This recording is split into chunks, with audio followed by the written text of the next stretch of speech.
এবার শুরু হতে চলেছে দেশের সবচেয়ে বড় মোকদ্দমা আপকি আদালত রজত শর্মার সাথে।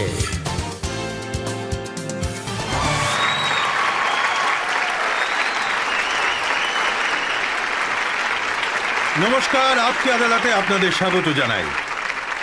আপকি আদালতে আজ আমি হাজির করব ফিল্ম জগতের এমন একজন উজ্জ্বল তারা, যিনি আপনাদের অনেক মনোরঞ্জন করেছেন আর আপনারা তাকে ভালোবাসাও দিয়েছেন। কমেডি হোক বা ট্র্যাজেডি, প্রতিটি চরিত্রে, অ্যাকশন হোক বা ইমোশন, প্রতিটি রোলে ওনাকে ভীষণ পছন্দ করেছেন। এমন একজন সুপারস্টার যার গান শুনে আজও মানুষ নেচে ওঠে, যার হাসির ছলকে আজও মানুষ পাগল হয়ে যায়। Please welcome hero number 1 Govinda.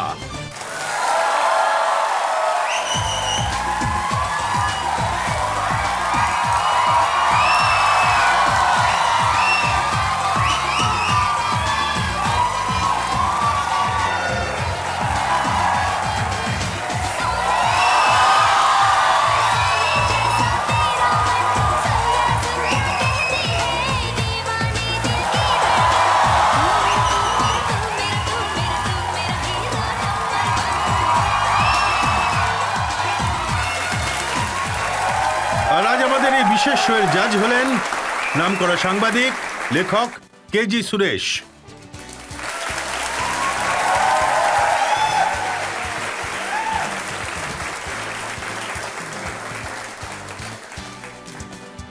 আজকের এই শোয়ে প্রশ্ন আর অভিযোগের ঝড় ওঠার আগে আজকের জাজ কেজি সুরেশের অনুমতি চাইব আজকের মোকদ্দমা শুরু করার জন্য।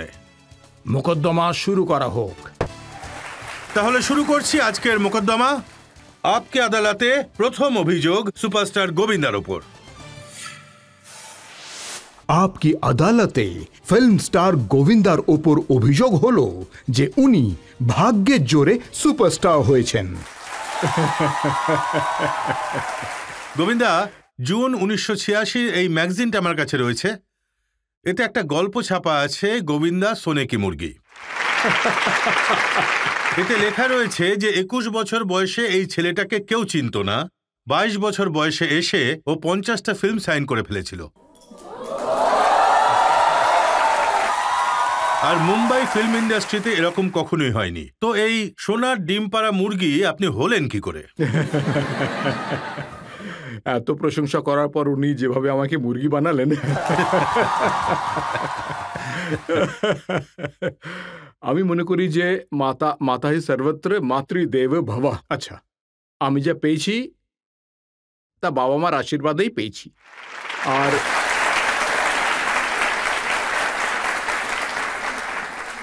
বিশেষ করে এই কারণেই আমি আমার মায়ের কথা বলি, কারণ আমার যখন 14 বছর বয়স ছিল, আমার মা আমাকে বলেছিল যে তুমি গায়ত্রী উপাসনা করো। আমি 24 লক্ষ গায়ত্রী উপাসনা করেছি। আমাকে কখনো হিরো বলে মনে হতো না, কিন্তু পরে হিরোর মতো দেখতে লাগলো।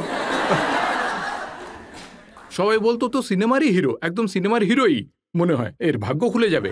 আমি বলতাম ভাই আমি কোথাকার হিরো, আমি তো ভয় পেতাম, লজ্জা পেতাম, আমার তো মনেই হয়নি কোনোদিন সিনেমায় কাজ করব। তাই এই প্রথম অভিযোগটা এত সুন্দর যে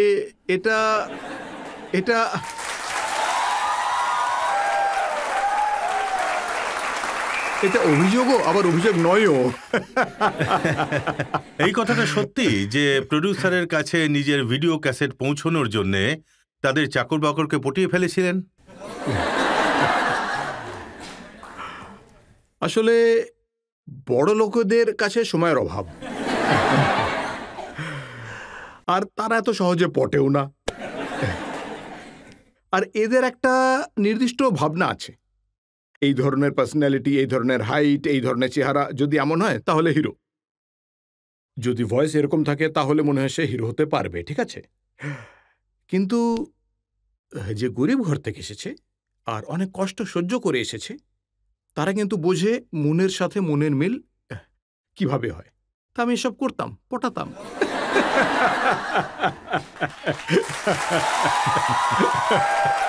আর যখন প্রথম সিনেমায় অভিনয় শুরু করলেন, তখন জানা গেল যে রোমান্টিক সিন করতে গিয়ে আপনার পা কাঁপছিল। তার আগে আমি কখনো পটাইনি। আমি এত বেশি পুজো পার্বণ নিয়ে থাকতাম যে আমার ওইদিকে সেরকম কখনো লক্ষ্যই ছিল না।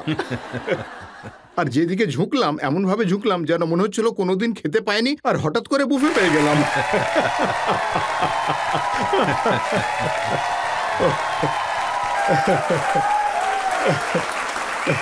এই সময় যখন শুটিং করছিলাম তখন শ্রদ্ধেয় সরোজ ম্যাডাম আমাকে এমন এমন করে জিজ্ঞাসা করতেন, মানে আমি বলতে চাইছিলাম মাইকে উনি আমাকে বলতেন, আরে এত কাঁপছিস কেন, মেয়েকে কি কখনো টাচ করিসনি নাকি? তো আমি বললাম যে আমার কখনো রোম্যান্স টোম্যান্স হয়নি আসলে। কি টাচ করিসনি কোনোদিন? আমি বললাম না ম্যাম, হ্যাঁ সুযোগ আসেনি। তো এই ধরনের চিন্তা ভাবনা কোনোদিন আসেনি, কি করব আমি, কখনো ভাবিনি এই ধরনের কিছু। আমি তো গায়ত্রী মন্ত্র পড়ছিলাম। তা তখন ওনার একজন অ্যাসিস্ট্যান্ট ছিলেন, উনি কর্ণাটকের ছিলেন, ওনার নাম ছিল রাজলক্ষ্মী। ওনাকে বললেন, রাজলক্ষ্মী যাও তো ওকে গিয়ে একটু বোঝাও তো। তখন আমি ভাবলাম কি জানি কিভাবে আমায় বোঝাবে।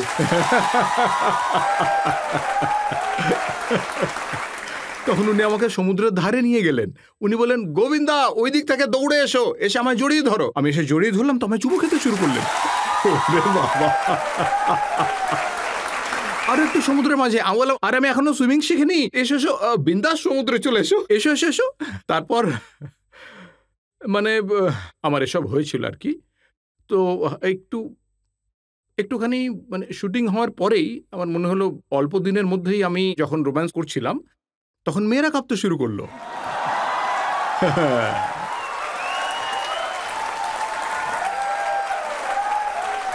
অল্প কিছুদিন করতে করতে তখন এই হাল হলো, স্যার কাইলো খাটিয়া যারা লাগে।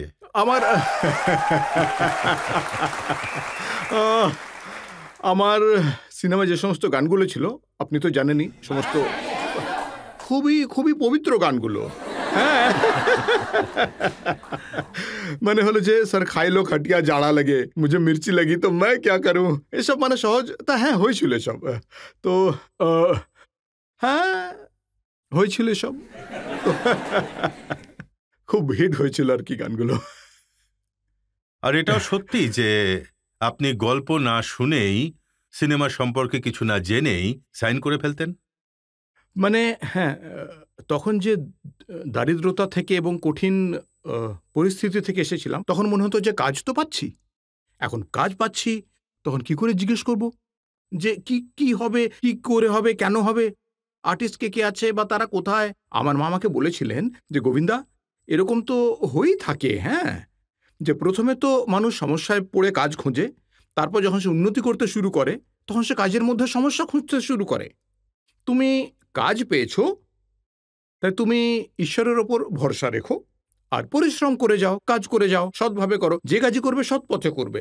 আমি ভাবলাম সৎ পথে তো কাজ করবই, তাই তাদের কেন জিজ্ঞেস করবো কোথায় কি হচ্ছে, কি করে হচ্ছে, এইসব আর কি। কিন্তু তার জন্য খুব কষ্ট জিজ্ঞেস করতেন যে কি সিন আছে, কি করতে হবে। হ্যাঁ, সেখানে গিয়ে জানতে পারতাম যে এই সেট হয়েছে। আর গোবিন্দা এমনকি অনেকবার হয়েছে যে আপনি নিজের হিসেব মতো পুরো সিনটা পাল্টে দিতেন। ওদের বলতাম যে ভাই তুমি কি নিজের জন্য পিকচার বানাচ্ছ না পাবলিকের জন্য পিকচার বানাচ্ছ? বলতেন যে না, পিকচার তো পাবলিকের জন্যই বানানো হচ্ছে। আমি বলতাম এরকম বড় লোকের শখ থাকলে কি আর পিকচার চলবে? আমি বলতাম এরকম এরকম ভাবে করুন, তখন ওনারা কনভিন্স হয়ে যেতেন। তাহলে এই যে ক্যারেক্টারগুলো আসতো কোত্থেকে, যেমন কুলি নাম্বার 1-এর যে ক্যারেক্টারটা রয়েছে সেটা ক্রিয়েট করেছেন আপনি, সেটা কোত্থেকে এলো? যে ফিল্মে আমি যে ক্যারেক্টারগুলো করছিলাম, পালন করছিলাম, সেই সমস্ত চরিত্রগুলোই আমি কোথাও না কোথাও দেখেছিলাম। এই ক্যারেক্টারটা যেটা ছিল সেটা আমার দেখা ছিল, আমি কোনো একটা ফাংশনে দেখেছিলাম আর কি। এর চোখগুলো বাইরে বেরিয়ে আসছিল, প্রথমে তোর চোখের দিকে তাকিয়ে আমার চোখ আটকে গেছিল এইভাবে।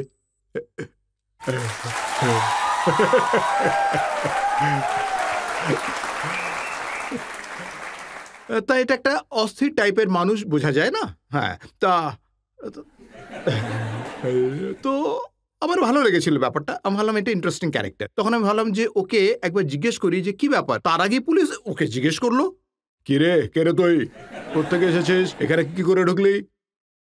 তারপর বলে যে এই চোখ দেখাচ্ছিস কাকে? তখন বললো যে কি দেখাচ্ছি আমার চোখে তো এরকম।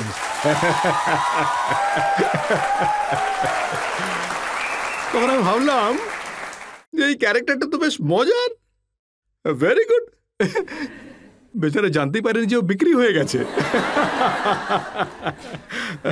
আর সেখান থেকেই সেটা হিট হয়ে গেল। তো যে সময় আমি কাদের খানের সঙ্গে শুটিং করছিলাম তখন শুটিং আটকে গেছিল, কারণ অনেকটা সময় কেটে গেছিল, 8 ঘন্টা বা 9 আওয়ার্স হয়েছিল। উনি বললেন, আরে গোবিন্দা কবে থেকে এত চিন্তা করতে শুরু করলো এই শটের জন্য, এই চরিত্র, এই সেই? তো বললাম, স্যার এটা একই রকম লাগছে যেটা আমি আর আপনি করছি। আমি বাবা ছেলে, আপনি শ্বশুর, আমি জামাই। এমন মনে হচ্ছে না যে এটা একই রকম টাইপের সিনেমা চলছে? আমি চিন্তা করতে শুরু করলাম, তখন হঠাৎ এটা মনে পড়ে গেল। তো আমি বললাম যে আপনি যদি কিছু মনে না করেন তাহলে আমি এই টাইপের একটা অ্যাক্টিং করে দেখাবো। তারপর সেই সিনটা শ্যুট হলো, আমরা করলাম শ্যুট এবং হিট হয়ে গেল। আর 9 ঘন্টা পর, এক্স্যাক্টলি 9 ঘন্টা পর কুলি নাম্বার 1-এর শুটিং শুরু হলো। আপনি একটা পাঞ্জাবি ক্যারেক্টার ক্রিয়েট করেছিলেন যার মাথার চুলের কিছুটা অংশ সাদা ছিল। হাসিনা মান যায়গি। হ্যাঁ হ্যাঁ, সেটা কি হয়েছিল যে আমি এইরকমই আবার কোন একটা ফিল্ম স্টোরি ছিল, সেখানে আমি দেখলাম যে ভাই এটা তো একটু আলাদা, ওকে যে প্রশ্নই করা হচ্ছে তার বাঁকা উত্তর দিচ্ছে, সেও একটু অস্থির টাইপেরই ছিল। আমি দেখলাম যে এরকম একটু আলাদা টাইপের। আমি ওকে জিজ্ঞেস করলাম কি ব্যাপার, ও বললো কি ব্যাপার। যখন আমার কাছে পয়সা ছিল না কেউ জিজ্ঞেস করতোই না, আর আজ পয়সা এসে গেছে তো বলছে কি ব্যাপার।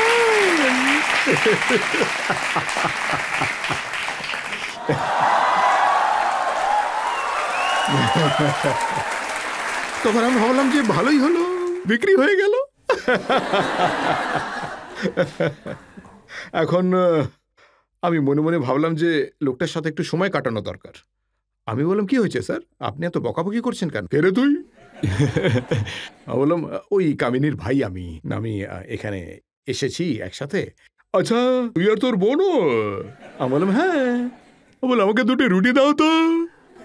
তো বলছে, এমনি করে দেবো নাকি? এমনি করে দেবো।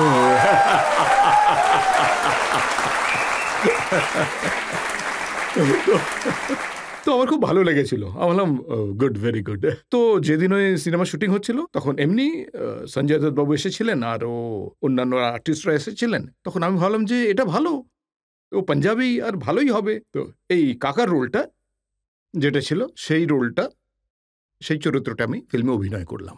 একটা নাগপাড়ার কথা আপনি সাজেস্ট করেছিলেন, সবাই ভেবেছিল খুবই কঠিন হবে ব্যাপারটা। হ্যাঁ, নাগপাড়ার একটা বিশেষত্ব আছে যে নামটা নাগপাড়া বটে, সমস্ত ভাষাটার মধ্যে যে শব্দগুলো রয়েছে প্রত্যেকটাতে ন ব্যবহার হয়।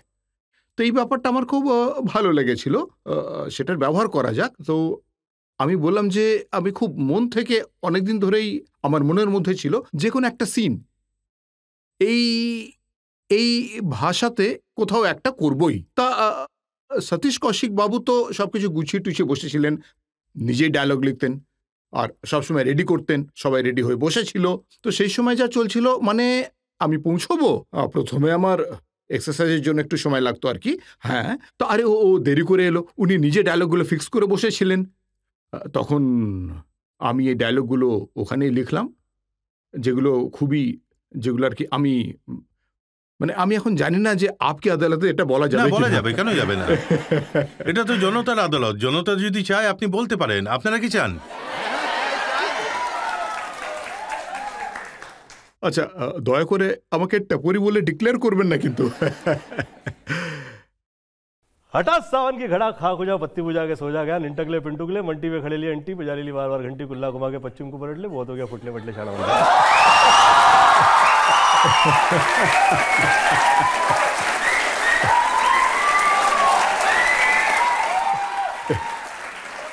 আপনি এতগুলো ফিল্ম একসাথে করছিলেন, আর তখন আপনি তো প্রডিউসারদের সাথে দেখা করার সময় পেতেন না, তাহলে ওনারা খুঁজতেন কি করে আপনাকে?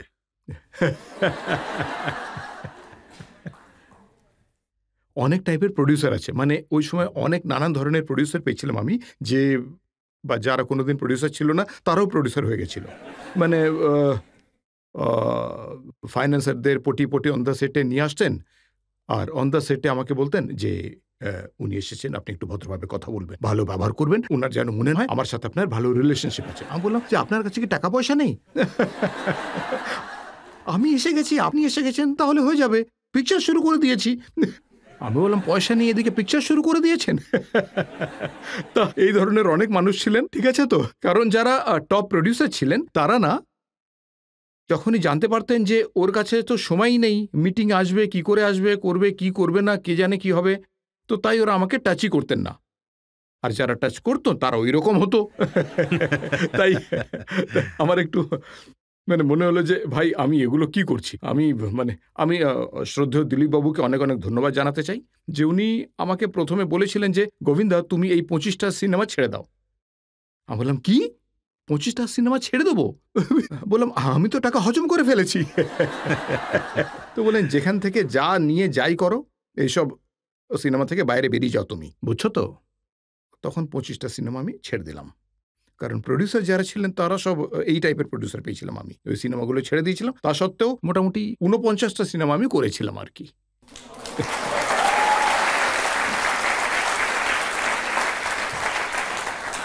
আমি শুনেছি যে আপনি অনেক সময় সেটের মধ্যেই ঘুমিয়ে পড়তেন। স্যার আমি ঘুমিয়েছি কোথায়? হয়তো আমার মনে আছে যে সময় আমি হিরো হয়েছি তখন 3-4 বার আমি ঘুমিয়েছি, যখন আমার চোখ দুটো যেখানে বন্ধ হয়েছে তারপর অন্য কোথাও হসপিটাল থেকে আমি বাইরে বেরিয়েছি, কারণ আমার মনে হয়েছিল যে আমি কাজ পেয়ে গেছি। তো 15 দিন পর্যন্ত শুটিং চলতো, যেখানে একটু সুযোগ পেতাম একটু চোখ বন্ধ করে ফেলতাম। সবাই বলতো যে ও চোখ বন্ধ করে থাকে, ও তো ঘুমোই না। তো ওর মধ্যে এত ক্ষমতা এলো থেকে? তো যে সমস্ত ইয়াংস্টাররা যেটা দেখছো তাদের সবাইকে আমি বলবো যে দয়া করে আপনারা যোগা আর প্রাণায়াম করবেন। একজন মানুষের মধ্যে সহজ রূপে যে শক্তি থাকে সেটা কিন্তু একদমই অন্যরকম। যারা জিম করে তাদেরটাও একটু অন্যরকম, কিন্তু যারা যোগা প্রাণায়াম করে তাদের মধ্যে সহ্য ক্ষমতা বেড়ে যায়, তারা সহজ সরলও হয়ে যায়। আর এই সহজ সরল ভাব ক্লান্ত হতে দেয় না সহজে। আমি অনেক সময় পর্যন্ত ক্লান্ত হতাম না, তাই এরকমই হতো। তো স্যার আমি ঘুমোতামই না, একদম না। কিন্তু তা সত্ত্বেও ফিল্ম ইন্ডাস্ট্রির যেসব লোকেরা ছিলেন তারা বলতেন যে গোবিন্দা বি গ্রেড অ্যাক্টর। আমার সৌভাগ্য যে ওনারা এরকম ভাবতেন। যদি এ গ্রেডের ভাবতেন তাহলে না জানেই আর কি করতেন।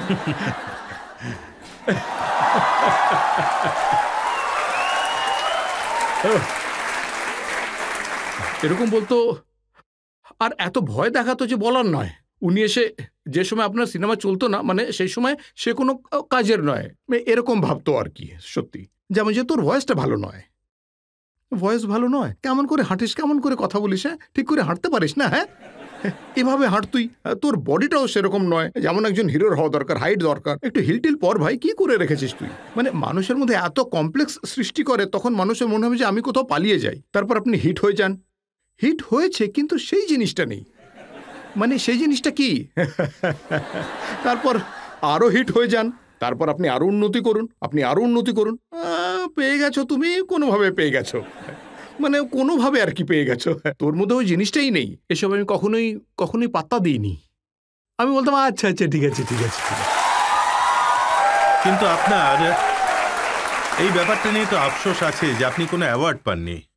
ক্ষমা চাইছি স্যার, আমি ক্ষমা প্রার্থী। না, এই প্রশ্নের উত্তরটা দেওয়ার সময় আমার ভয় করছে।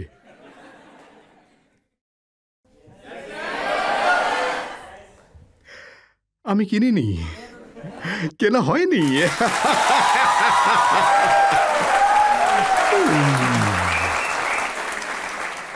আসলে ব্যাপারটা হলো এই যে ফিল্মের অ্যাওয়ার্ড ব্যাপারটা, এটা সিদ্ধান্ত নেওয়া হতো, আমরা ভাবতাম যে আমাদের সাথে এরকম কেন হয়, এত এত সিনেমা হিট হচ্ছে আর লাইন ধরে হিট হচ্ছে, আমরা কেন পাচ্ছি না। আর যারা পাচ্ছে তখন জানতে পারলাম যে এইভাবে এইগুলো জিনিসগুলো হয়ে থাকে। আর কোথাও থেকে ওদের পকেট থেকে এগুলো বেরোয়, তারপর তারা অ্যাওয়ার্ড হাতে পায়। আমি বললাম আচ্ছা এই ব্যাপার, এইবার বোঝা গেল। তারপর যখন আমরা অ্যাওয়ার্ডের জন্য ডাকা হয় আমাকে, তখন আমি বলি না না পারফর্ম করাতে চাইলে করি না, টাকা নিলে পরে আসবো, না হলে চলে যাব। সরি আমি আসবো না। তো তারপরে আমি আর যেতামই না ওখানে। কিন্তু এমন কিছু সিনেমা ছিল গোবিন্দা যেগুলোতে আপনি অ্যাওয়ার্ড পেতে পারতেন, যেমন গাদার, যেটা পরে সানি দেওল করলেন। আপনি সেটা না করে দিয়েছিলেন কেন? আরে অনিল শর্মা বাবু যে সময় আমাকে ফিল্মটা শোনাচ্ছিলেন, ওতে এত গালিগালাজ ছিল, আমি বললাম, ভাই আমি তো কারোর সাথে ঝগড়া করি না। তুমি ভাই এদিক ওদিক কোথায় কোথায় স্টেট দেশ কোথায় কি কি বলছো? হ্যাঁ,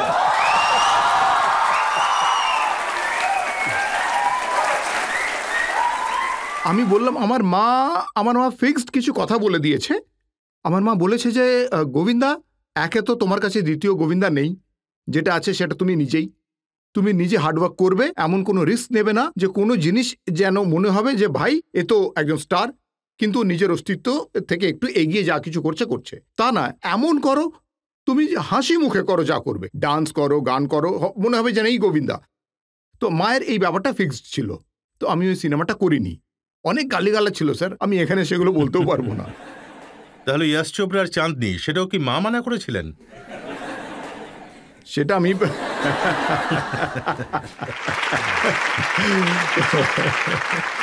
চাঁদনিতে যে চরিত্র ছিল সেটা ছিল মানে পঙ্গু হয়ে যাওয়া। আমি ভাবলাম গোবিন্দা আর পঙ্গু, আমি বললাম চলবে না স্যার। কিন্তু এটা ছিল যে সবগুলো গানই কিন্তু সুপারহিট ছিল, প্রত্যেকটা গান। তো এই সিনেমাটা গানের জন্যই চলবে, তো সেটাই হলো। আরও একজন বড় ডিরেক্টর আপনাকে রোল অফার করেছিল দেবদাসে শাহরুখ খানের সঙ্গে, চুনিলালের রোলে। হ্যাঁ, আমি ওনাকে জিজ্ঞেস করেছিলাম যে আপনি আমার মধ্যে কোথায় চুনিলাল দেখতে পাচ্ছেন যে নেশা করিয়ে।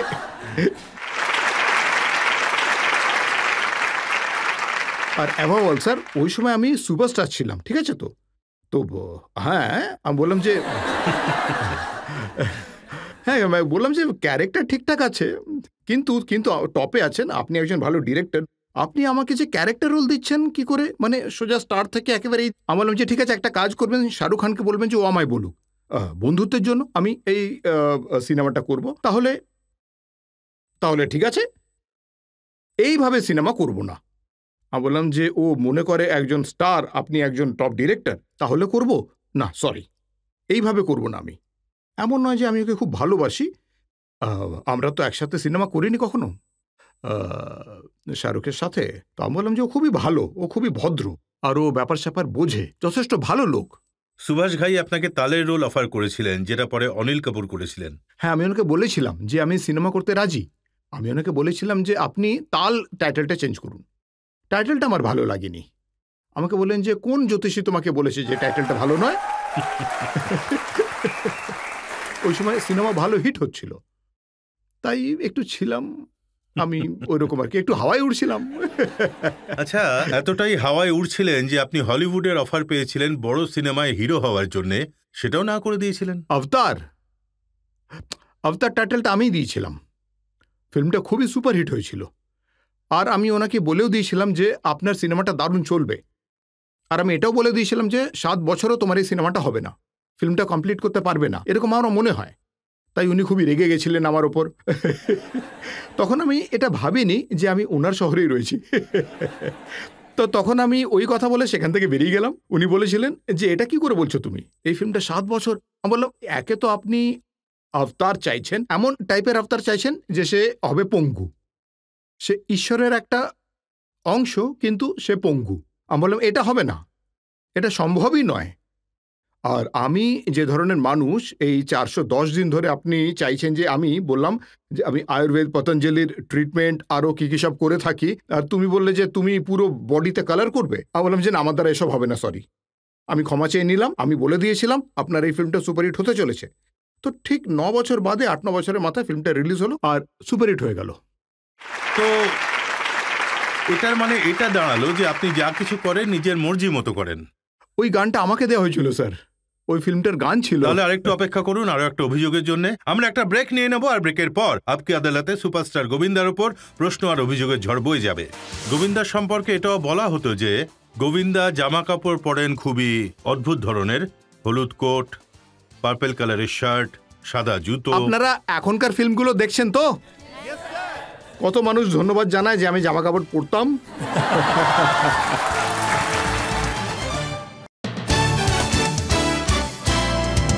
Welcome back. আপকি আদালতে আজ আমাদের অতিথি হলেন হিরো নাম্বার 1 গোবিন্দা। আপকি আদালতে পরের অভিযোগ। আপকি আদালতে ফিল্ম স্টার গোবিন্দার ওপর অভিযোগ হলো যে ইনি নিজের মর্জি মতন কাজ করেন। আপনি তো বলেছিলেন मैं चाहे ये करूं मैं चाहे वो करूं मेरी मर्जी। তাহলে ফিল্মে যা কিছুই করেন নিজের মর্জি মতো করেন, কারোর কথাই শোনেন না? বহু মানুষ আপনার সাথে একই নৌকো এই কারণে ওঠে যে তাদের মনে হয় এর মধ্যে কোথায় ফুটো করা যায়। তাই এমন অনেক সিনেমাতে, বিশেষ করে যেটাতে আপনি হিট হয়ে যাবেন, সেখানে এমন বেশ কিছু সিন দেওয়া হয় যাতে এই সিনগুলো দেখে মানুষ ছিছি করতে শুরু করে, যা বা এমন বলে যে ভাই এই ফিল্মটা বহিষ্কার করা উচিত। কিন্তু এটা ওদের খুব ভালো লাগে যে পাবলিসিটি হচ্ছে। আমি বলি যে এটা আবার কিরকম পাবলিসিটি? এটা আবার হয় নাকি ভাই? কোনগুলো পাল্টেছিলেন? দু একটা এক্সাম্পল দিন যেগুলো আপনি পাল্টে দিয়েছিলেন পুরোপুরি ভাবে। খুবই ভয়ঙ্কর ব্যাপার স্যার, তবুও বলছি, আমি ক্ষমা প্রার্থনা করছি আপনাদের সবার কাছে। হ্যাঁ, খুবই ভয়ঙ্কর ব্যাপার। অমিতাভ বচ্চন বাবুর সাথে যে সময় বড়ি মিয়াঁ ছোটি মিয়াঁ শুরু হলো, তখন আমার এমন অবস্থা ছিল না যে আমি পিকচারটা শুরু করতে পারি, কারণ আমার মা মারা গেছিলেন আর আমার মানসিক অবস্থা এমন ছিল যে আমি ফিল্ম থেকে বেরিয়ে আসতে চাইছিলাম। আপাতত তখন আমি সেই পরিস্থিতি থেকে বেরিয়ে এলাম। যে সময় সিনেমা শুরু হচ্ছিল সে সময় আমি বললাম যে আমি কমেডি করব বা হাসি ঠাট্টা করবো, এমন মানসিক অবস্থা আমার নেই। কিন্তু অমিতাভ বচ্চন বাবু চাইছিলেন ফিল্মটা শুরু হোক। আর এই ফিল্মটার যে সবচেয়ে পপুলার সিনটা ছিল, মানে যেটা अपने आप को मुगल आजम और हमको अनारकली समझ लियो का, कितना नाचा रहे हो।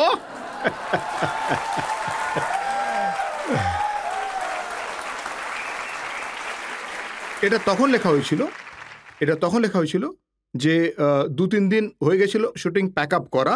উনি বললেন যে না, গোবিন্দা যখন বলেছে নিশ্চয়ই ঠিকই বলেছে। হনুমেশ মালহোত্রা বাবু ফিল্ম করেছিলেন দুলহে রাজা। যখন ক্লাইম্যাক্স শ্যুট হচ্ছিল তখন দেখলাম যে গোটা ফিল্মে কমেডি হচ্ছে, গানগুলো সুপারহিট, আর সেখানে মেশিন গান, টেস্টিং গান নিয়ে অনেকগুলো লোকজন এসেছিল। তখন আমি বললাম এরা কোত্থেকে এলো রে ভাই? বললেন ভিলেন হয়তো হায়ার করে এনেছে। আমি বললাম এটা কি করে করবে ভাই, এখানে তো কমেডি থ্রু আউট হচ্ছে। আর আমি বললাম এখানে প্রেম চোপড়া বাবু আছেন, মনীষ বাবু আছেন, আর অনেকে আছেন, তো আমার মনে হয় না যে আমার ফাইট আর এসব জিনিসের প্রয়োজন আছে। আমি তো এই ক্লাইম্যাক্সগুলো হাসি ঠাট্টা দিয়ে কমপ্লিট করব। পুরো ক্লাইম্যাক্সটা লেখা হলো, আর যেসব অ্যাকশনের সিনগুলো ছিল সেগুলো ক্যান্সেল করে দিলেন। আর এই সমস্ত ফাইটারদের ডাকলাম, বললাম যে আপনাদের টাকা পয়সা নিয়ে নিন, দয়া করে অভিশাপ দেবেন না।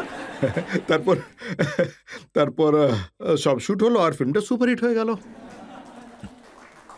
গোবিন্দা, আপনার সম্পর্কে প্রডিউসার ডাইরেক্টররা বলেন যে আপনি লেট লতিফ।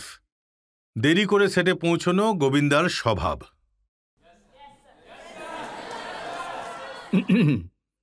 আমি কোনোদিনও সময় মতো আসিনি।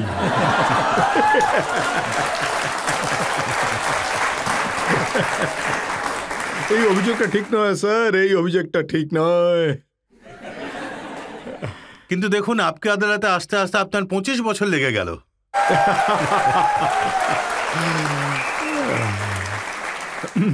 আচ্ছা দেখুন, আপকি আদালতের জন্য আমি প্রথম থেকে বলতাম যে 2017 শেষ হয়ে গেলে আমি আপকি আদালতে যাব। দেখুন, আপনি যে পরিচিতি পেয়েছেন সেটা আপনার ডান্স করার কায়দার জন্যে। এরকম ডান্সার ফিল্ম ইন্ডাস্ট্রিতে দ্বিতীয় আর কেউ নেই। তাহলে এই মন মর্জি মতো ডান্স করার কায়দা কোথা থেকে শিখেছেন আপনি?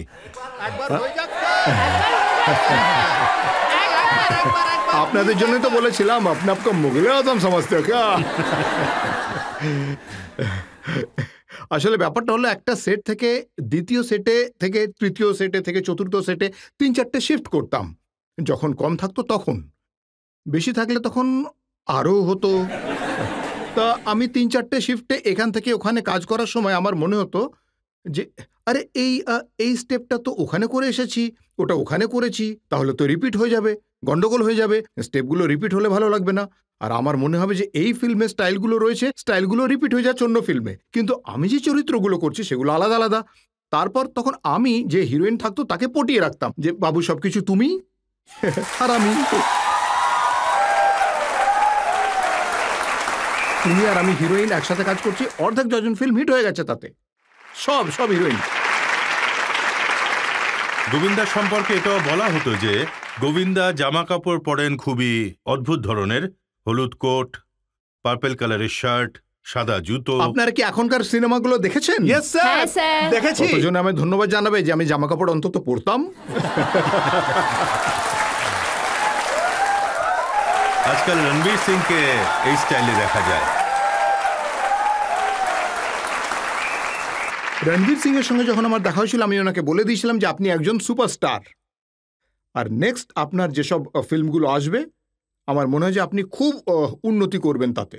কারণ একজন আর্টিস্টের মধ্যে একটা অত্যন্ত জরুরি ব্যাপার যে তার মধ্যে আদব কায়দা থাকুক, সে যেন যথেষ্ট ভদ্র হোক, সে পড়ুক, সে ব্যাপার স্যাপার বুঝুক, আর তা সত্ত্বেও তার মধ্যে যেন অহংকার ভাব না থাকে। তো এই সবগুলো ওর মধ্যে রয়েছে, আর আমার তো মনে হয় যে ও এখন স্টার্ট করেছে, আর এইভাবে যদি পরিশ্রম করে যায় আরও উন্নতি করবে। He is my favourite. আর আপনার সম্পর্কে এটাও বলা হয় যে আপনি কমেডিয়ানদের অনেক ক্ষতি করে দিয়েছেন। সমস্ত কমেডি তো গোবিন্দা করছে। আসলে যা হয়েছিল তা হলো আমার সিনেমাতে খুব কমেডি থাকতো, কিন্তু আমার সিনেমাগুলো কমেডি ছিল না।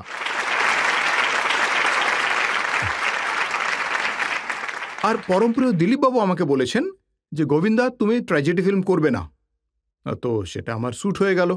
আর যে সময় কমেডি ফিল্মগুলো হয়েছিল 14-15 বছর পর্যন্ত, তখন তো একদম টপে ছিলাম।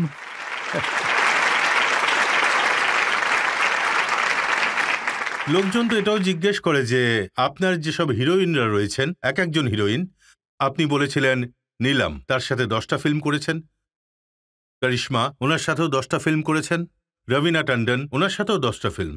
আমি তো আমার ক্যারিয়ার নিয়ে কোনোদিন প্ল্যান করিনি, তাহলে ওদেরটা কোথা থেকে করবো আমি? হিরোইনের সাথে 10টা ফিল্ম, কিন্তু অমিতাভ বচ্চনের সাথে মাত্র 2টো। এখন আমি কি বলবো? পরমপ্রিয় অমিতাভ বচ্চন বাবুর সাথে যে সময় আমি কাজ করছিলাম আমার সন্দেহ ছিল, আর আমি ভয় পেয়ে এটা বলে দিয়েছিলাম যে স্যার আমি ক্ষমা চেয়ে নিচ্ছি, আমি কখনো সময় মতো পৌঁছতে পারি না বা পৌঁছই না। অমিতাভ বচ্চন তো সবাই জানে যে অনুশাসন মেনে চলে। আরে বাপরে বাপরে, যেসব কিছু শোনা যায় তা সত্ত্বেও উনি এতটা কিন্তু ডিফিকাল্ট নন। সঙ্গে যারা থাকে তারা এত চেঁচামেচি করে না, ও সময় মতো আসেনি, এই এই এই এই। মানে উনি ঘড়ি নিয়েই মানে এটা দেখাতে চান যে পরমপ্রিয় অমিতাভ বচ্চন বাবু কত ভালো মানুষ। আর এই যে আরেকজন রয়েছে সে একেবারেই সময় মতো আসে না। তখন আমি বললাম ভাই সাহেব, ভাই প্লিজ আমাকে এসব লোকেদের হাত থেকে বাঁচান, কারণ এরা আপনার প্রশংসায় পঞ্চমুখ, কিন্তু আমাদের নিয়ে এত সমালোচনা, মানে এই পেপারে সেই পেপারে, যতটা খারাপ আমি নই সবাই মনে করে যে আমি ওই রকম। তাই প্রথমে ক্ষমা চেয়ে নিচ্ছি, তারপর ফিল্ম করব। সলমান খানের সাথেও আপনি মাত্র 2টো সিনেমা করেছেন। সলমান মানে তো ভীষণই ভেরি গুড পারসন, কোনো প্রবলেম নেই। I love him, he is a very nice person, a very good artist. আমি আপনাকে বলি, যখন উনি আপকে আদালতে এসেছিলেন তখন অডিয়েন্সের কেউ জিজ্ঞেস করেছিলেন যে সলমান আপনার হিসেব অনুযায়ী বেস্ট অ্যাক্টর কে, তখন উনি বলেছিলেন গোবিন্দা। আমার খুব ভালো লাগে। আর রণবীর আর সলমান এরাই টপে আছে।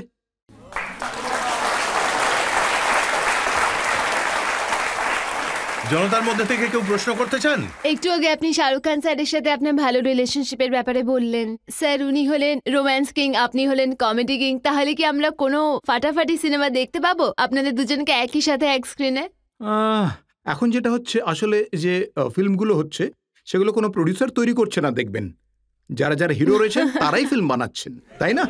স্যার আপনার তো ভালো যেখানে রিলেশন যেখানে আছে। সলমান খানের নিজস্ব প্রোডাকশন হাউস আছে, আমির খানের রয়েছে, শাহরুখ খান ওনার প্রোডাকশন হাউস আছে, আর পরমপ্রিয় অমিতাভ বচ্চন বাবু ওনার তো কোনো প্রশ্নই নেই, গোটা ফিল্ম ইন্ডাস্ট্রি ওনার। তাই এরকম অবস্থায় এমন কোনো ক্যারেক্টার থাকবে যেটা মনে হবে যে ভাই যদি আমাকে বলে সেই কাজটা, তাহলে আমি অবশ্যই অবশ্যই পুরোপুরিভাবে করব। আমার প্রশ্ন হচ্ছে যে আপনার নাম চিচি কি করে হলো? এটা আমার যে সময় জন্ম হয়েছিল তখন আমার মা গেরুয়া বস্ত্র ধারণ করেছিলেন, আর উনি মাথার চুল কেটে ফেলেছিলেন, আইব্রো তুলে ফেলেছিলেন। তখন উনি জানতে পারলেন যে উনি অন্তঃসত্ত্বা। তাই আমি হলাম একজন সাধুর সন্তান। আর যখন আমার জন্ম হচ্ছিল তখন উনি খুব কষ্টে ছিলেন। আর উনি নিজে সেই সময় একজন টপ স্টার ছিলেন, আর্টিস্ট ছিলেন, বাবা হিরো ছিলেন। উনি এত কষ্ট পাচ্ছিলেন যে উনি একটা ছবি লাগিয়ে রেখেছিলেন যেটাতে ভগবান কৃষ্ণ নিজের কুড়ে আঙুলে গোটা পর্বত তুলে ধরেছিলেন, তাই না? চিচি যে শব্দটা, এটা হলো একটি ইংলিশ শব্দ। এটাকে এলিগেন্ট বলা হয়, আর পাঞ্জাবিতে এটাকে চিচি আঙুল বলা হয়। এই যে এই কুড়ি আঙুলটা রয়েছে, এটা হলো শক্তি প্রদানকারী। সত্যি তাই ভগবানের কৃপা ছিল আমার ওপর সবসময় থাকবে, সেই মনোভাব নিয়েই হয়তো উনি আমার এই নামটা রেখেছিলেন। এটা ওনার কাছেই শোনা কথা আমার। তাহলে আবার একটা ব্রেক নিয়ে নেব, আর ব্রেকের পর চিচি ভাইয়ের ওপর প্রশ্ন আর অভিযোগের ঝড় বয়ে যাবে। এত হিরোইনদের সাথে কাজ করেছেন, তো কারোর সাথে আপনার মন দেওয়া নেওয়া হয়নি?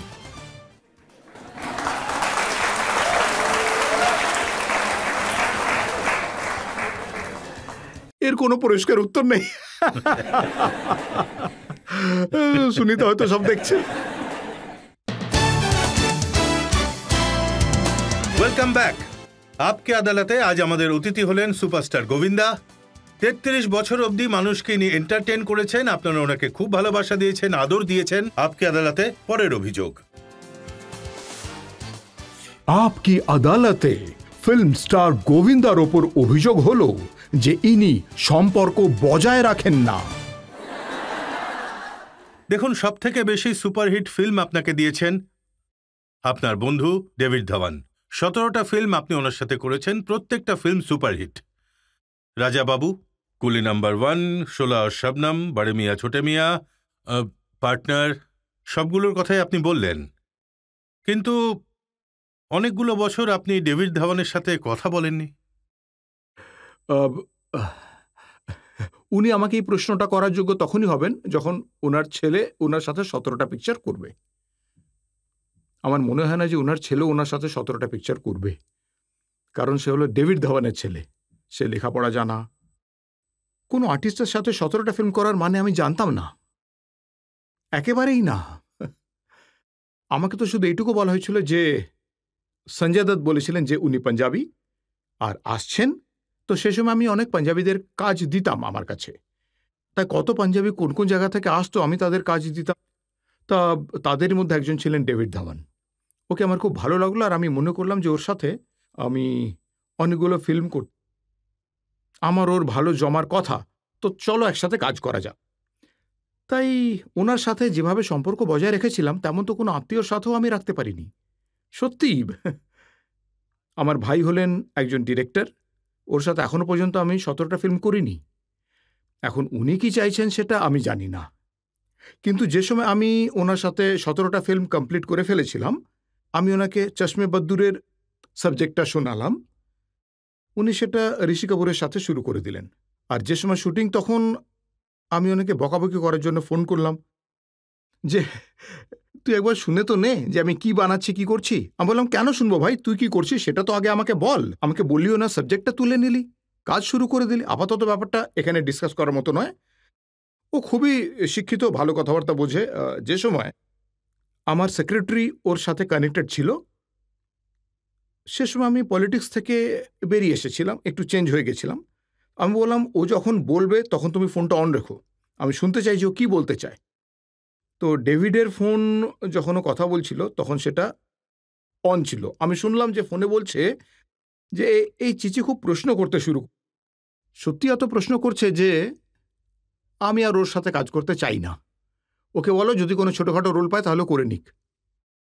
ওর এই কথাটা আমার এত খারাপ লাগলো যে তখন আমি ভাবলাম যে এরপর ওর সাথে আর, মানে তারপরে 4-5 মাস ওর সাথে কোনো কথাই বলিনি।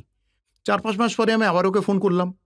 আমি বললাম যে চলো একটু না হয় গেস্ট অ্যাপিয়ারেন্সই করে নিই, আর তোমার যে মনের ইচ্ছাটা রয়েছে না সেটাও পূরণ হয়ে যাবে। আমি একটু কয়েক সেকেন্ডের একটা শট দিয়ে চলে যাব, ঠিক আছে তো, তুমি যেখানে শুটিং করছো। তারপর আর ওর ফোন আসেনি। এগুলো কত বছর পর আমি আজ বাইরে বললাম, আমাকে বলতে হলো।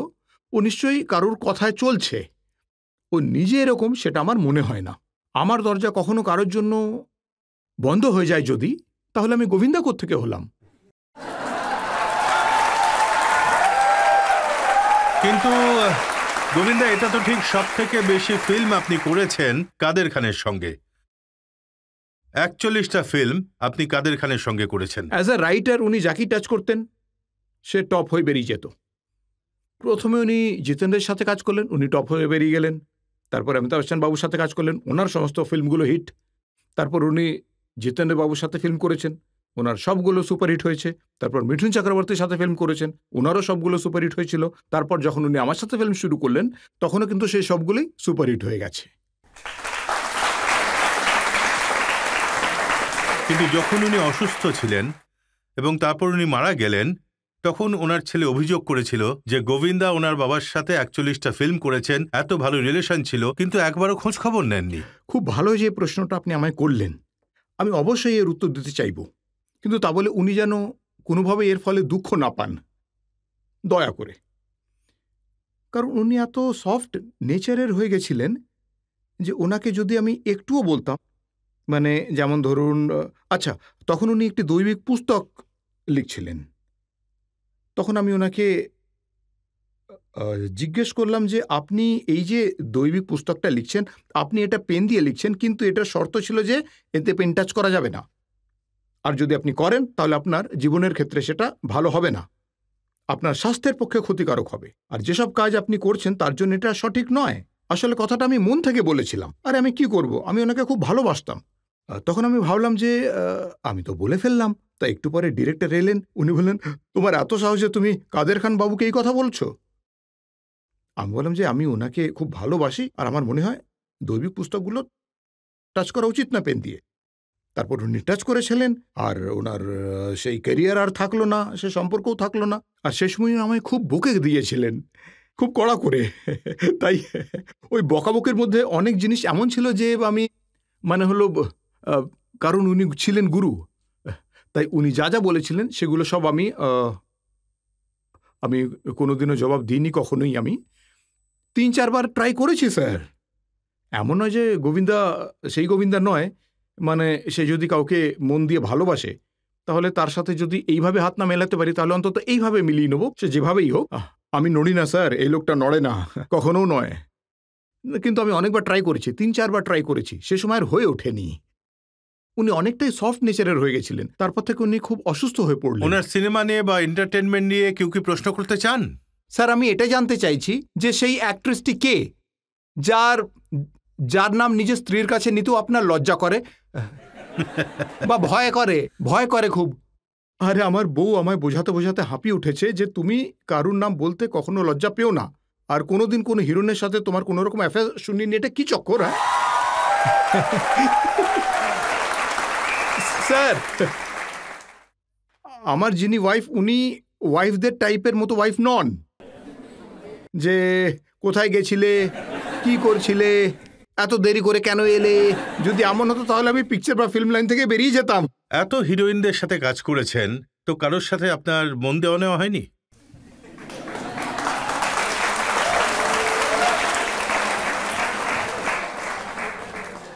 পরিষ্কার করে বলা যাবে না, সুনিতা নিশ্চয়ই দেখছে।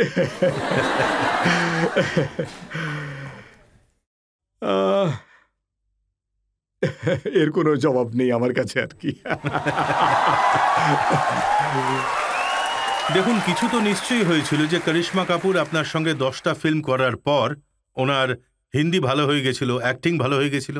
এখন এই সব ক্রেডিট তো আমি টিভির পর্দায় নিতে পারি না।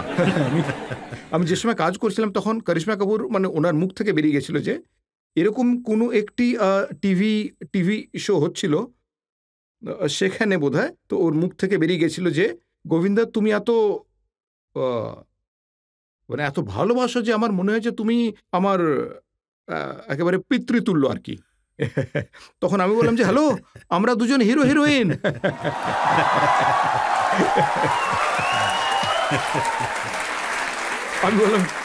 আমি বললাম যে আমি পিতৃতুল্য নই, এত বেশি রোম্যান্স করেছি হ্যাঁ যে লোকে বলবে খুব পাজিও, মিথ্যেবাদী। তাই ওকে আমার এত ভালো, ভোলা ভালা, সিধে সাদা, এত ভদ্র আর এত বেশি হার্ডওয়ার্কিং লাগে, বাপ রে বাপ। ওহো হো হো হো। মানে সন্দেহ হবে না যে এত বড় লোক পরিবার থেকেও এসেছে। কারোর কি মনে হবে যে এরকম হতে পারে? কিন্তু ও এরকমই। তাহলে সব থেকে ভালো কোস্টার কে ছিলেন?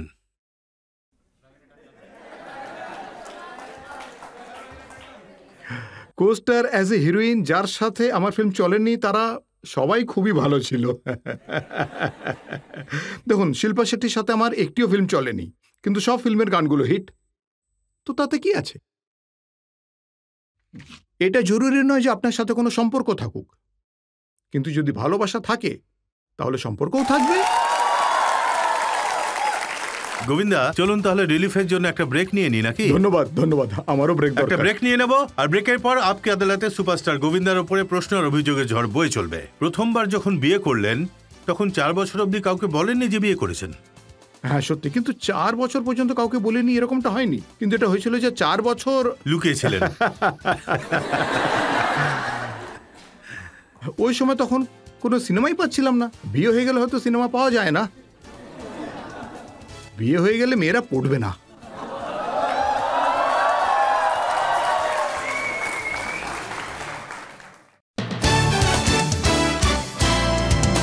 Welcome back. আপকে আদালতে আজ আমরা মোকদ্দমা চালাচ্ছি হিরো নাম্বার 1 সুপারস্টার গোবিন্দার ওপর। আপকে আদালতে পরের অভিযোগ। আপকি আদালতে ফিল্ম স্টার গোবিন্দার ওপর অভিযোগ হলো যে ইনি একজন অন্ধবিশ্বাসী। গোবিন্দা, এই কথাটা কি সত্যি? আপনি আপনার ফিল্মগুলো হিট করানোর জন্য নিজের নাম বদলেছিলেন, কখনো গোবিন্দ, কখনো গোবিন্দ রাজ, কখনো গোবিন্দ অরুণ, বিভিন্ন রকম। হ্যাঁ, এটা সত্যি কথা। কেউ একজন বলেছিল যে তুমি ফিল্ম লাইনে যাচ্ছ, তাহলে তোমার ফিল্মি একটা ফিল্মি নাম রাখা উচিত। তাই ফিল্মে যা নকল নাম রাখা হয় সবগুলোই টপে ছিল।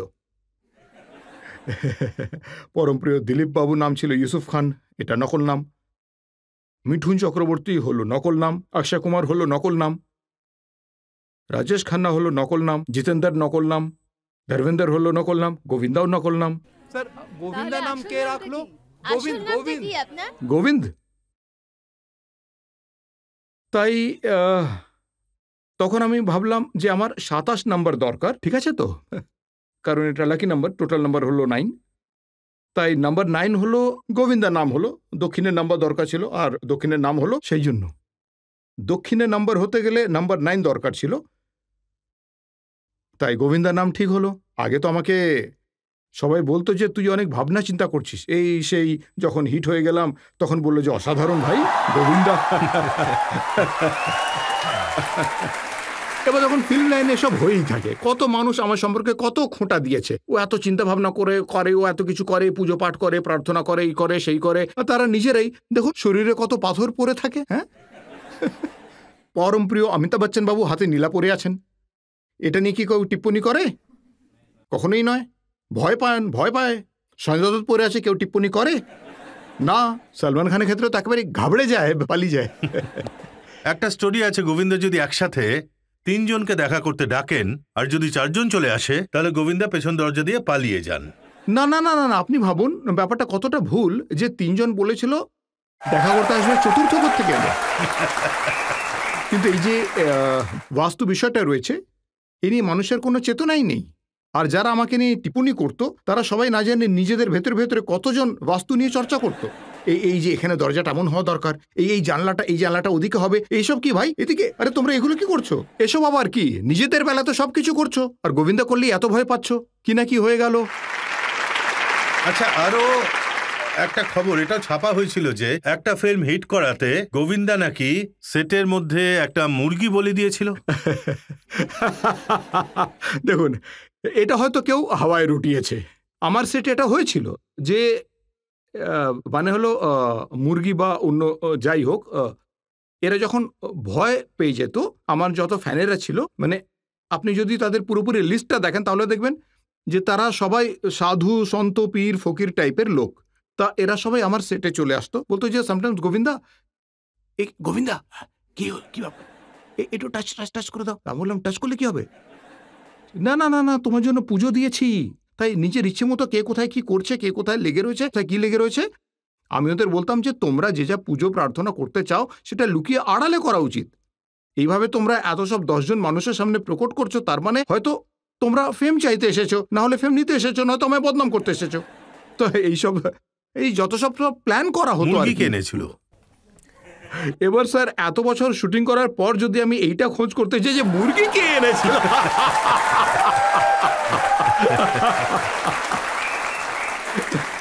আর একটা খবর এটাও ছাপা হয়েছিল যে গোবিন্দা নাকি লাল রং ভয় পান। আচ্ছা শুনুন, আপনারা সবাই ফিল্মে লাল দুপাট্টি ওয়ালি গানটা দেখেছিলেন তো? হ্যাঁ হ্যাঁ গানটা কে করেছিল? আপনি হ্যাঁ। আপনি তারপর লাল চুনারে ওয়ালি পে দিল আয়া রে, হ্যাঁ, এটাও আমার ফিল্মেরই গান ছিল তো। হ্যাঁ হ্যাঁ, হ্যাঁ হ্যাঁ, স্যার। হ্যাঁ, তাহলে হ্যাঁ, এই লালগুলো কোত্থেকে এলো? আমিও লালটা মানে খোঁজ নেবো যে এই লালটা কোত্থেকে এলো, কোথা থেকে। আমার সাথে দেখা হলে একটু ক্ষমা চেয়ে তাকে একটু লাল আচ্ছা, করে দেবো। আচ্ছা এটা কি কোনো জাদু ছিল যে 49 বছর বয়সে আপনি আবার বিয়ে করেছিলেন? হ্যাঁ স্যার, আসলে কি হয়েছে,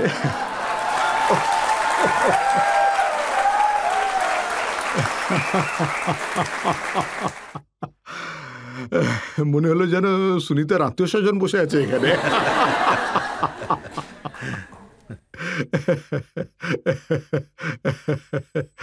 সেটাই হয়েছে, যেটা সঠিক ছিল।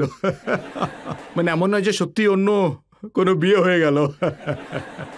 মানে তা স্যার, যেটা হয়েছিল আমার যে বিয়ে হয়েছিল, তখন মা আমাকে বলেছিল যে গোবিন্দা এখন যেটা করছো তুমি সেটা 49 বছর বয়সে সেটা আবার করবে। আমার 49 বছর বয়সে এটা করবে আর সমুদ্র পার করবে। আমি বললাম বিশেষ করে 49 বছর বয়সে করব। তো আমি আবার সুনিতাকে বিয়ে করলাম আর সমস্ত নিয়ম পালন করলাম, আর দেখলাম যাতে নিয়ম পালন করতে ওর কষ্ট না হয়। তা এটা হয়েছে, এতে কোনো অভিযোগ তো নেই এটা কোনো স্যার। প্রথমবার যখন বিয়ে করলেন তখন 4 বছর অবধি কাউকে বলেননি যে বিয়ে করেছেন? হ্যাঁ, এটা একটা দারুণ বিষয় স্যার, এটা একটা দারুণ বিষয়। কিন্তু হ্যাঁ, এটা হয়েছিল যে 4 বছর লুকিয়েছিলেন? হ্যাঁ।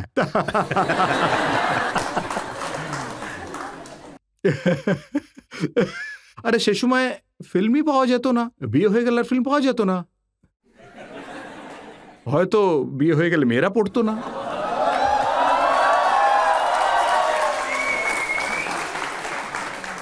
তাহলে যাকে বিয়ে করেছেন তাকে পটালেন কি করে?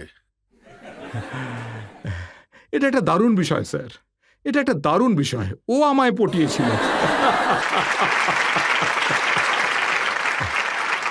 আমরা একটা পার্টি থেকে বাইরে বেরিয়ে এসেছিলাম, আর গাড়ির সামনে এসে উই ওয়্যার ট্রাভেলিং টুগেদার। আমার হাতটা ওর হাতে লেগে গেছিল, কিন্তু হাতটা সরায়নি। আমিও আমার হাতটা রেখে দিয়েছিলাম।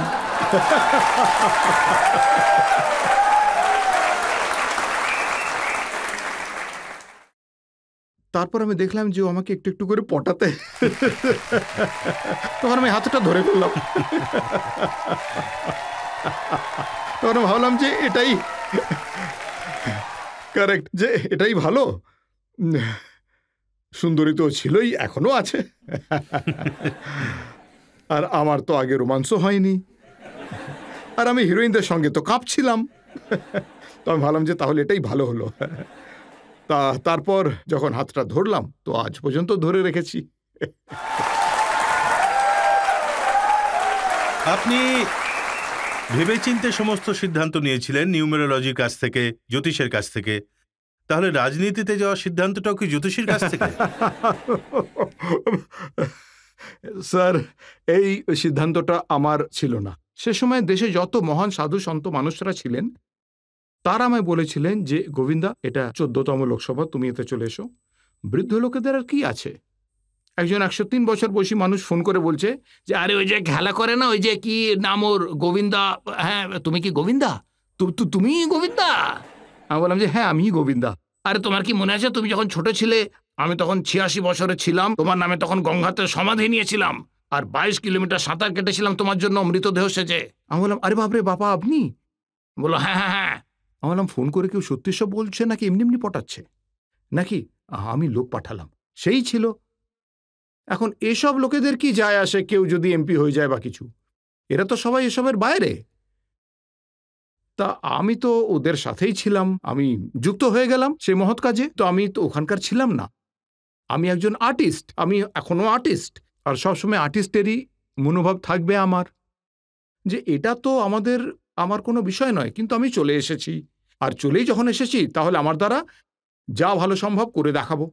করেছি, যা যা আমার করার ছিল করেছি, কিন্তু কখনো তার জন্য গর্ববোধ করিনি, কখনোই নয়। কারণ ভবিষ্যতে সেই ক্যারিয়ারটা আমার দরকার ছিল না। যদি চাইতাম তাহলে পাবলিসিটি করতে পারতাম। আপনি পলিটিক্স ছেড়ে দিয়েছেন, তাহলে আবার পলিটিক্স জয়েন করা নিয়ে আপনার চিন্তা ভাবনা কি? আমি 49 বছর বয়সে আমি পলিটিক্স থেকে বেরিয়ে এসেছি। এখানে ছিল পেটটা, এখানে চলে এসেছে।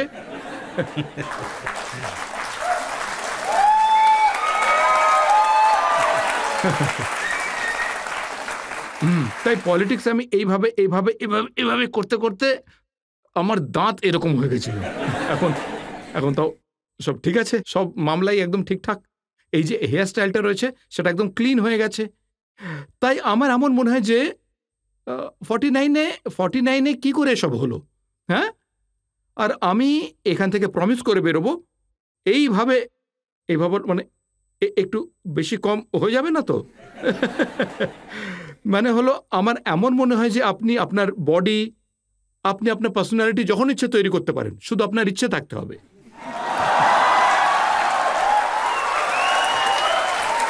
আমরা গোবিন্দাকে সব রকম প্রশ্ন জিজ্ঞেস করলাম, ওনার ফিল্ম ক্যারিয়ার সম্পর্কে, ওনার বন্ধুবান্ধব সম্পর্কে, কন্ট্রোভার্সি সম্পর্কে, আর উনি অনেক এন্টারটেন করলেন আজকে।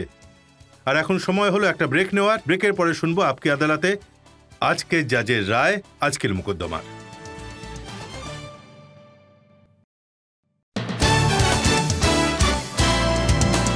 Welcome back.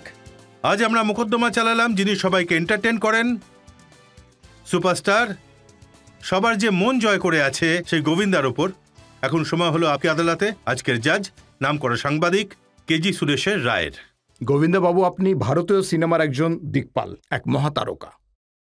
এই দেশের জনতাকে আপনি নাচতে শিখিয়েছেন আর খুবই হাসিয়েওছেন। ভারতীয় সিনেমাতে একজন নায়কের পরিচয় যাকে বলে রীতিমতো গম্ভীর ব্যক্তিত্বের, কিন্তু প্রথমবার কমেডিয়ান হিরোর কনসেপ্ট প্রথমবার রূপলী পর্দায় আপনিই তুলে ধরেছেন। বড়ে মিয়া যদি অ্যাংরি ইয়াং ম্যান ছিলেন, তাহলে ছোটে মিয়া হ্যাপি ইয়াং ম্যান হয়ে রীতিমতো কোটি কোটি মানুষকে হাসিয়েছেন, কাতুকুতু দিয়েছেন আর মগ্নও করে রেখেছেন। সাধারণ মানুষ মানে গরিব, গ্রামের তরুণ প্রজন্ম পর্দাতে আপনার সংঘর্ষ এবং সফলতায় নিজেদের স্বপ্নকে সফল এবং পূরণ হতে দেখেছে। আপনি সব কাজই মন থেকে করেছেন। আপনি অন্তর থেকে সবাইকে হাসিয়েছেন, আপনি অন্তর থেকে নেচেছেন আর দেশের হৃদয়কে জিতে নিয়েছেন। আজও আপনি সমস্ত অভিযোগের উত্তর অন্তর থেকেই দিয়েছেন। যুব সমাজকে আপনি যোগা আর প্রাণায়ামের গুরুত্ব সম্পর্কেও বলেছেন। এই আদালত আপনাকে সমস্ত অভিযোগ থেকে সসম্মানে মুক্তি দিচ্ছে আর উপদেশ দিচ্ছে যে এভাবেই সহজ সরল থাকুন, বিন্দাস থাকুন, হাসতে এবং হাসাতে থাকুন, নাচতে আর নাচাতে থাকুন। Thank you. এই আশা নিয়ে আর এই বিশ্বাস নিয়ে যে গোবিন্দা এইভাবেই আমাদের সকলের মনোরঞ্জন করে যাবেন, মানুষের হৃদয় জিততে থাকবেন আর দেশের নাম উজ্জ্বল করে যাবেন, জনতাকে আনন্দ দিয়ে যাবেন। আজকের মোকদ্দমা এখানেই শেষ করছি। পরের সপ্তাহে আবার দেখা হবে এক নতুন ব্যক্তিত্বের সাথে। ততক্ষণের জন্য নমস্কার।